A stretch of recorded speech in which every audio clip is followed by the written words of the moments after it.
क्या आप सोचते हैं कि अच्छी पढ़ाई और नौकरी ही अमीर बनने का एकमात्र रास्ता है? क्या आपने कभी सोचा है कि कुछ लोग कम पैसे कमाकर भी अमीर कैसे बन जाते हैं, जबकि कुछ पूरी जिंदगी काम करके भी आर्थिक तंगी में रहते हैं? नमस्कार दोस्तों, आज हम बात करने वाले हैं उस किताब की जिसने लाखों लोगों की सोच बदल दी, रिच डैड पुअर डैड। इस किताब में लेखक रॉबर्ट कियोसाकी ने दो पिताओं की सोच के जरिए हमें सिखाया है कि अमीर और गरीब बनने का फर्क हमारे पैसों से नहीं, बल्कि हमारी सोच और फाइनेंशियल समझ से तय होता है। इस वीडियो में हम 10 ऐसे दमदार टॉपिक्स को कवर करेंगे जो आपकी आर्थिक जिंदगी को एक नई दिशा दे सकते हैं, जैसे कि asset versus liability, passive income, financial IQ और भी बहुत कुछ। तो अगर आप चाहते हैं कि पैसा आपकी जिंदगी पर हावी न हो, बल्कि आप पैसों के मालिक बने, तो इस वीडियो को अंत तक जरूर देखिए। 1.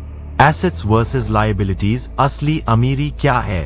रॉबर्ट कियोसाकी के अनुसार अमीर बनने के लिए जरूरी है कि हम यह समझें कि एसेट और लायबिलिटी में क्या फर्क होता है। एसेट वह होता है जो आपकी जेब में पैसा डालता है, जैसे रेंटल प्रॉपर्टी, स्टॉक्स या कोई बिजनेस।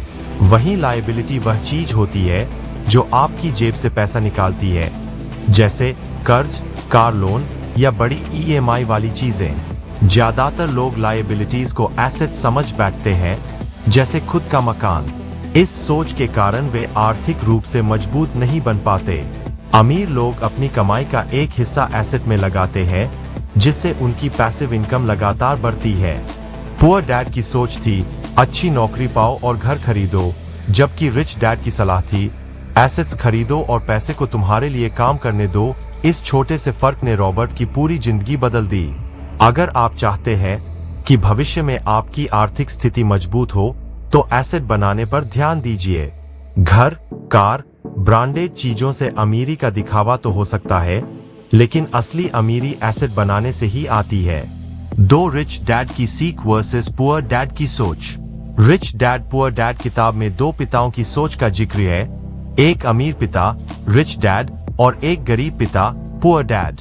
गरीब पिता पढ़े लिखे, सरकारी नौकरी वाले और सेफ्टी को प्राथमिकता देने वाले थे। उनका मानना था कि पढ़ो, अच्छे मार्क्स लाओ और नौकरी पाओ। वहीं अमीर पिता स्कूल ड्रॉप आउट थे, लेकिन वे बिजनेस और इन्वेस्टमेंट की गहरी समझ रखते थे। उन्होंने सिखाया कि स्कूल की पढ़ाई जरूरी है, लेकिन फाइनेंशियल एजुकेशन जरूरी है। पुअर डैड ने कहा हम पैसे के लिए काम करते हैं, जबकि रिच डैड ने कहा पैसा हमारे लिए काम करता है। ये सोच का फर्क ही अमीरी और गरीबी की असली वजह है। इस विषय से यह समझ आता है कि जिंदगी में सफलता सिर्फ डिग्री से नहीं, बल्कि सोच से आती है। अगर हम आर्थिक आजादी चाहते हैं, तो हमें रिच डैड की तरह सोच विकसित करनी होगी। नौकरी से शुरुआत करें, लेकिन एसेट बनाना न भूलें। सोच बदलते ही नतीजे भी बदलते हैं। 3. फाइनेंशियल एजुकेशन की इम्पोर्टेंस। रॉबर्ट कियोसाकी मानते हैं कि हमारे स्कूल हमें पैसा कमाने या निवेश करने की शिक्षा नहीं देते। यही वजह है कि कई पढ़े लिखे लोग भी जीवन भर आर्थिक संघर्ष करते रहते हैं। किताब बताती है कि अगर आप अमीर बनना चाहते हैं, तो आपको अपनी फाइनेंशियल एजुकेशन खुद लेनी होगी। इसका मतलब है पैसे के बहाव को समझना, टैक्स सिस्टम जानना, निवेश करना सीखना और एसेट बनाना। फाइनेंशियल एजुकेशन का मतलब MBA या अकाउंटिंग नहीं, बल्कि अपने पैसे को बढ़ाने की कला है। पुअर डैड की सोच थी कि स्कूल की डिग्री ही सफलता की कुंजी है, जबकि रिच डैड ने सिखाया कि पैसे की समझ ही असली शक्ति है। कियोसाकी बताते हैं कि खुद को पैसे के मामले में शिक्षित करना भविष्य में आर्थिक आजादी दिला सकता है। जब तक हम सिर्फ जॉब के भरोसे रहेंगे, हम कभी अमीर नहीं बन पाएंगे। फाइनेंशियल एजुकेशन वो हथियार है जिससे हम फाइनेंशियल सिस्टम को अपने पक्ष में मोड़ सकते हैं। ये शिक्षा आपको अमीर बना सकती है, भले ही आप आज कहाँ खड़े हों। 4. जॉब वर्सेस बिजनेस, कौन ज्यादा ताकतवर है? किताब के अनुसार ज्यादातर लोग जीवन भर नौकरी करते हैं क्योंकि उन्हें सुरक्षा, सिक्योरिटी चाहिए। पुअर डैड यही कहते हैं, एक अच्छी नौकरी पाओ, प्रमोशन लो और रिटायरमेंट के बाद पेंशन। लेकिन रिच डैड की सोच अलग थी। वे कहते थे कि नौकरी सिर्फ शुरुआत है, असली ताकत तब आती है जब आप खुद का बिजनेस या इन्वेस्टमेंट शुरू करते हैं। नौकरी में आप अपनी मेहनत और समय बेचते हैं, लेकिन बिजनेस में आप सिस्टम और लोगों को पैसे कमाने के लिए लगाते हैं। बिजनेस आपको पैसिव इनकम और फाइनेंशियल फ्रीडम दोनों देता है। एक कर्मचारी कभी भी उतना अमीर नहीं बन सकता जितना एक सफल व्यापारी। कियोसाकी कहते हैं कि आप जॉब के साथ साथ छोटा बिजनेस या निवेश शुरू करें, ताकि धीरे धीरे आप पैसों के लिए काम करना बंद करके पैसों को अपने लिए काम पर लगा सकें। बिजनेस या निवेश की शुरुआत में रिस्क हो सकता है, लेकिन सही ज्ञान और सोच के साथ यह रिस्क ही सफलता में बदलता है। अमीर बनने के लिए सिर्फ नौकरी पर निर्भर रहना आपको रोक सकता है। 5 मनी वर्क फॉर यू, पैसे को कैसे गुलाम बनाएं। इस किताब का सबसे चर्चित वाक्य है, don't work for money, make money work for you. ज्यादातर लोग पैसे कमाने के लिए काम करते हैं। वे अपनी पूरी जिंदगी नौकरी में खपा देते हैं, लेकिन कभी यह नहीं सीखते कि पैसे को अपने लिए कैसे काम पर लगाया जाए। रिच डैड सिखाते हैं कि पैसा एक गुलाम है, इसे सही दिशा में लगाकर हम आर्थिक आजादी पा सकते हैं। पैसा कैसे काम करता है यह समझना जरूरी है। उदाहरण के लिए स्टॉक्स, रियल एस्टेट या बिजनेस में निवेश करके आप ऐसे स्रोत बना सकते हैं जहां से बिना मेहनत के भी आमदनी हो। इसे ही पैसिव इनकम कहा जाता है। पुअर डैड का फोकस एक्टिव इनकम, सिर्फ सैलरी पर था, लेकिन रिच डैड एसेट बनाकर पैसे को एक सिस्टम में डालते थे जिससे वह रोज उनके लिए कमाता रहे। यही अंतर आपको फाइनेंशियली स्ट्रांग बना सकता है। अगर आप चाहते हैं कि आपको हर दिन पैसे के लिए काम न करना पड़े, तो सीखिए कि पैसा कैसे सोचता है, कैसे बढ़ता है और कैसे आपके लिए काम करता है।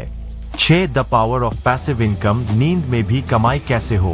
पैसिव इनकम वह कमाई होती है जो बिना आपके रोज काम किए भी आती है, जैसे कि रेंटल प्रॉपर्टी से रेंट, स्टॉक डिविडेंड या ऑनलाइन बिजनेस से कमाई। रिच डैड पुअर डैड किताब पैसिव इनकम को अमीर बनने का असली रास्ता बताती है। पुअर डैड हर महीने की सैलरी पर निर्भर थे और उनका पूरा जीवन एक्टिव इनकम पर चलता था, लेकिन रिच डैड ने एसेट्स बनाए जिससे वे सोते हुए भी कमाते थे। पैसिव इनकम का मतलब यह नहीं कि आपको कुछ नहीं करना, बल्कि आपको ऐसा सिस्टम बनाना है जो बिना आपकी मौजूदगी के पैसे कमाता रहे। रॉबर्ट कियोसाकी बताते हैं कि अमीर लोग एसेट बनाते हैं जिससे उनकी पैसिव इनकम लगातार बढ़ती है और उनका समय फ्री रहता है। यही समय उन्हें और भी नए इन्वेस्टमेंट सोचने और अमीर बनने का मौका देता है। पैसिव इनकम न केवल आपको अमीर बनाती है, बल्कि मानसिक शांति भी देती है, क्योंकि आप पैसों के लिए नहीं भागते। अगर आप पैसिव इनकम के रास्ते पर चल पड़े, तो जल्द ही आप फाइनेंशियल फ्रीडम के बेहद करीब पहुंच सकते हैं। 7 फियर एंड ग्रीड, अमीर बनने में सबसे बड़ा रोड़ा क्या है। अमीर बनने की राह में 2 सबसे बड़े दुश्मन हैं, डर, फियर और लालच, ग्रीड। पुअर डैड हमेशा यह सोचते थे कि अगर नौकरी चली गई तो क्या होगा, अगर पैसे खत्म हो गए तो। यह डर उन्हें कभी रिस्क लेने नहीं देता था। दूसरी ओर लालच यह सोच पैदा करता है कि ज्यादा पैसा चाहिए, जिसके कारण लोग गलत निवेश कर बैठते हैं। रिच डैड सिखाते हैं कि इन दोनों भावनाओं पर नियंत्रण पाना जरूरी है। डर हमें सेफ जोन में रखता है, जहां हम नया कुछ नहीं करते। लालच हमें फंसा सकता है अगर हम बिना जानकारी के निवेश करें। इसलिए किताब कहती है, ज्ञान और समझ ही इन दोनों भावनाओं का इलाज है। अमीर लोग रिस्क लेते हैं, लेकिन समझदारी से। वे डर को अपने फैसलों पर हावी नहीं होने देते और लालच को कंट्रोल में रखते हैं। रॉबर्ट बताते हैं कि अगर आप अपने डर और लालच को पहचानकर उस पर काम करें, तो आप आर्थिक रूप से मजबूत बन सकते हैं। अमीरी कोई जादू नहीं, बल्कि सोच और भावनाओं को नियंत्रित करने की कला है। 8 टैक्सेस, अमीर लोग टैक्स कैसे बचाते हैं। पुअर डैड की तरह अधिकतर लोग टैक्स को एक बोझ मानते हैं, लेकिन अमीर लोग इसे एक गेम की तरह खेलते हैं। रिच डैड पुअर डैड किताब में बताया गया है कि अमीर लोग टैक्स सिस्टम को समझकर उसके अनुसार प्लानिंग करते हैं। वे अपनी कमाई को सीधे न दिखाकर कंपनी के रूप में दिखाते हैं। इससे वे खर्च पहले करते हैं और टैक्स बाद में देते हैं, जबकि गरीब लोग पहले टैक्स देते हैं और बचा कुचा पैसा खर्च करते हैं।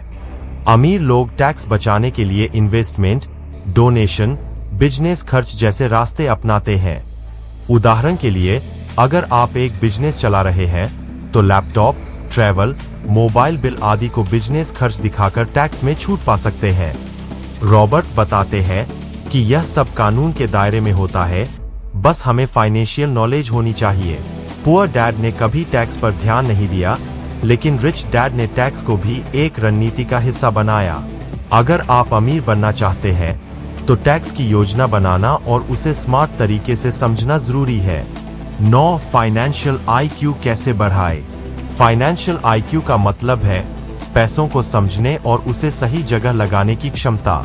रिच डैड पुअर डैड में बताया गया है कि फाइनेंशियल IQ 4 मुख्य क्षेत्रों में होता है: अकाउंटिंग, पैसों का लेखा जोखा; इन्वेस्टिंग, निवेश की समझ; अंडरस्टैंडिंग मार्केट्स, बाजार को समझना; और लॉ, कानूनी नियमों का ज्ञान।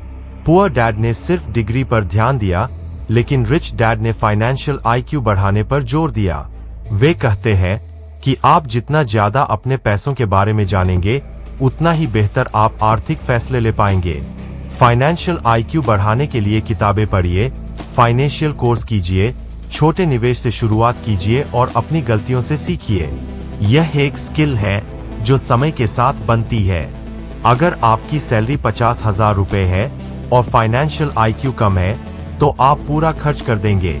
लेकिन अगर IQ ज्यादा है तो उसी सैलरी से आप एसेट बना सकते हैं। अमीर लोग पैसों को संभालते हैं, गरीब लोग सिर्फ खर्च करते हैं। इसलिए अगर आप फाइनेंशियली इंडिपेंडेंट बनना चाहते हैं तो सबसे पहले अपना फाइनेंशियल IQ बढ़ाइए। 10. Why schools don't teach about money। किताब में रॉबर्ट बताते हैं कि आज के स्कूल हमें मैथ्स, साइंस और हिस्ट्री तो सिखाते हैं, लेकिन पैसों की समझ, फाइनेंशियल एजुकेशन नहीं सिखाते।